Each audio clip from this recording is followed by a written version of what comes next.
Thank you all for attending this unusual virtual session that we're having. I'm happy that you're attending. If you had described Edna Eisen as a cartographer at the height of her career, she probably would have corrected you. She would have told you that her interest was in educational geography.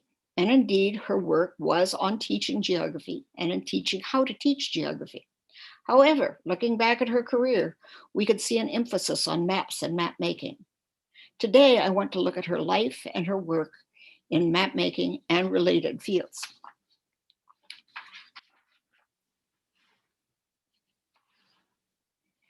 Edna Eisen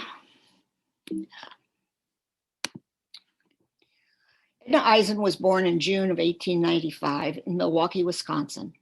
Like many women of her time, after high school, she attended normal school, which was a teacher training facility, and she began her career as a teacher at the age of 19. She taught for 14 years in elementary schools and then 6 years at junior high school in the Milwaukee Public Schools.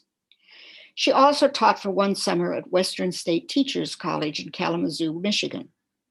While teaching at the junior high level, she was made head of the geography department at Steuben Junior High School in Milwaukee. She was active in education associations, and she presented papers at conferences and wrote articles for education journals, which indicates that simply being in the classroom wasn't enough for her. She was president of the Wisconsin Council of Geography Teachers, and she was active in the National Council for Geographic Education. After teaching elementary school for all of those years, she returned to the university, and in 1928, she earned a Bachelor of Philosophy degree and the following year a Master of Science, both from the Geography Department at the University of Chicago. Her thesis topic was Rhine River traffic, and she published an article on this in Economic Geography in 1934.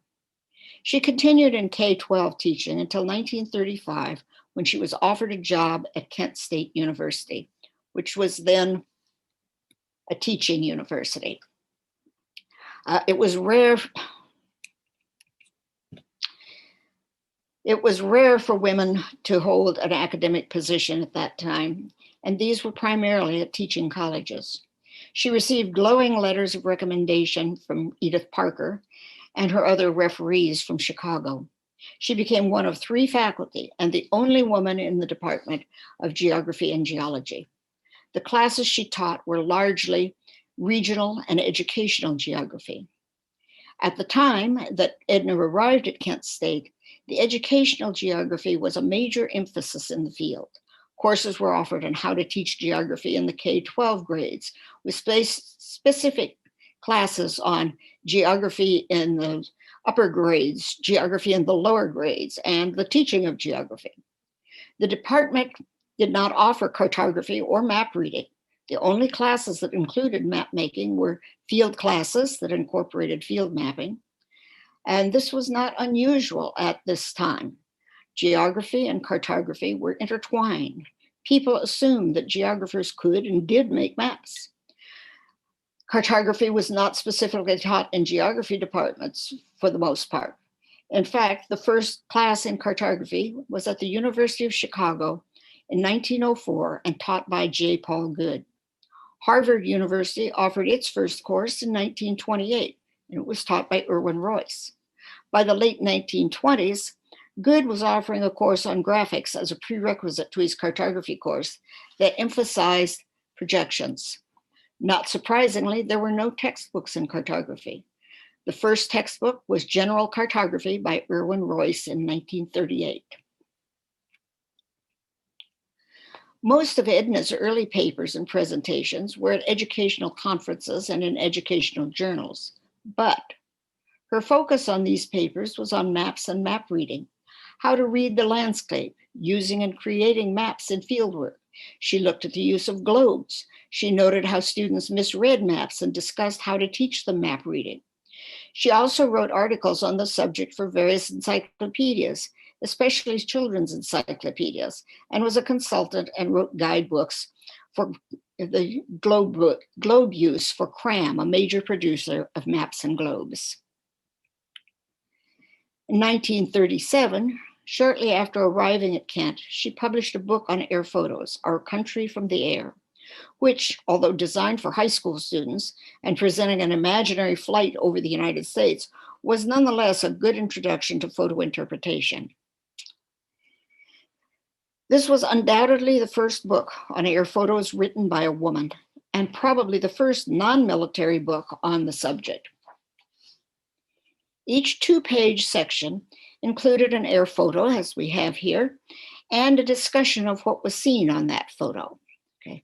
And the information down at the bottom gives details on the man-made harbor of Los Angeles, things to look at on the photo.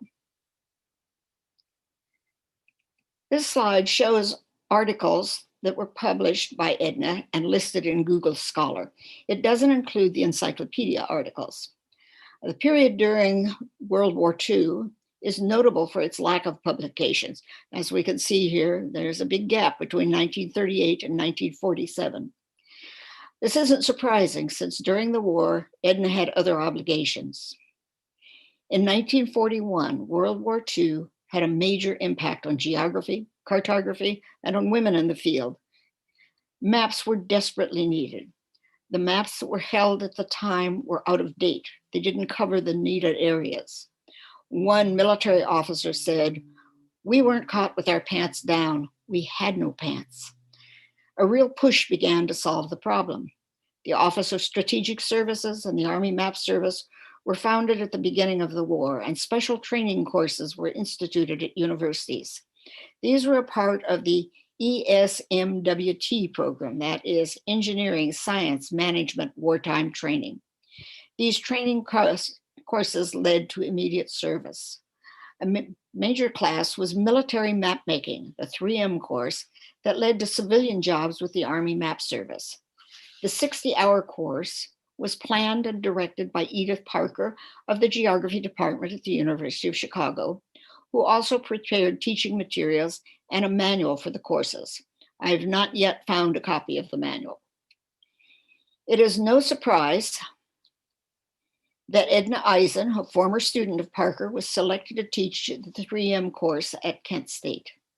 And here we see Edna on the left with 4 of her students and some of the drafting tools of the day. There were 22 colleges in the program, largely women's colleges, almost all in the eastern half of the country, and many with ties to Edith Parker. Although the courses were originally intended for the Army Map Service, graduates also worked for the Tennessee Valley Authority and for other agencies in mapping during the war. While teaching the class, Edna made trips to the AMS plant in Washington, D.C. for guidance in preparing the class. Although the students taking this class, especially the girls, expected to serve only for the duration, many remained in government mapping after the war. 2 of her students rose to supervisory positions, one as supervisor of the Foreign Education Department, and one who was made assistant to the head of the project drafting department. Eisen trained about 50 students at Kent, and about 21 of those remained in government service after the war. This was the highest percentage of schools offering such courses. The Kent State Geography Department received a letter of praise from the commanding officer of the Army Map Service for the work in teaching military map making, and that was noted in the local newspaper. After the war, 1946 to 47, the Kent State Department of Geography and Geology began offering map reading and interpretation and cartography as regular courses. They were both taught by Eisen. Except during the war, Edna worked on her dissertation every summer, and finally in 1948, she had completed all but the dissertation and took a leave of absence to finish it. The degree was a fulfillment of a 20-year dream. Her dissertation was titled Educational Land Use in Lake County, Ohio, which reflected her emphasis on teaching, but it's notable that she created the maps in her dissertation herself. She was very proud of the fact that she was only the 9th woman to receive a geography PhD from Chicago at that time. She was also one of the few women to have a geography PhD from any university. The Milwaukee Journal, her hometown newspaper, had a 3-column feature about her when she completed her PhD degree. The newspaper article quoted Eisen as pointing out that the teaching and research phases of geography are especially suited to women. She also noted that there are several fringe fields of geography which women are well adapted to. Cartography was one, and meteorology was another. She also noted that there were only about 50 women in the United States who were classed as geographers.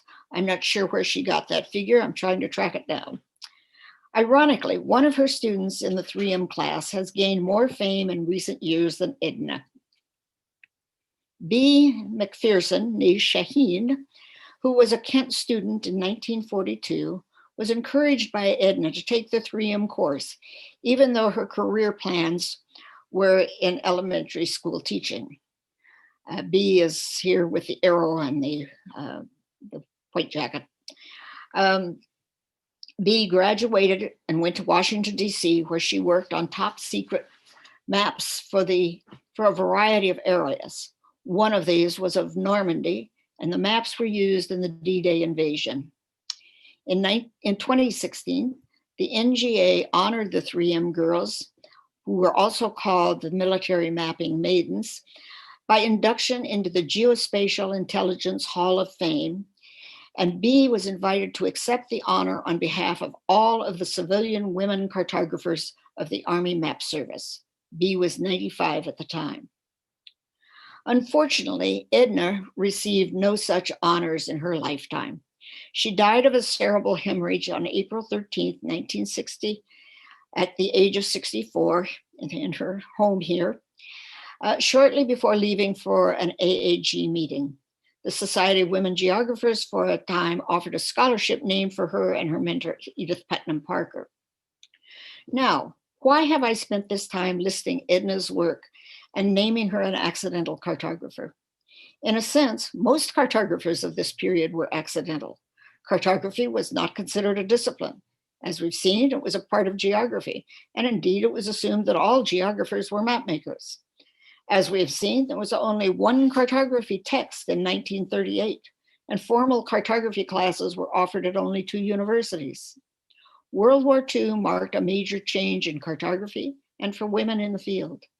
A profusion of articles appeared at the end of the war, stressing the need for cartographic skills and what should be included in courses. Cartography courses proliferated. Royce revised general cartography in 1948, and Arthur Robinson published the first edition of Elements of Cartography in 1952.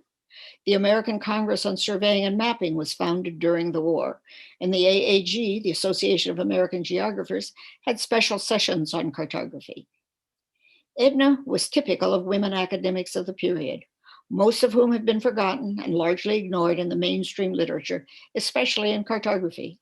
But she spanned the era from cartography as a mere tool of geography to a discipline of its own, and exemplifies the changes in the field and women's role in it. Thank you very much.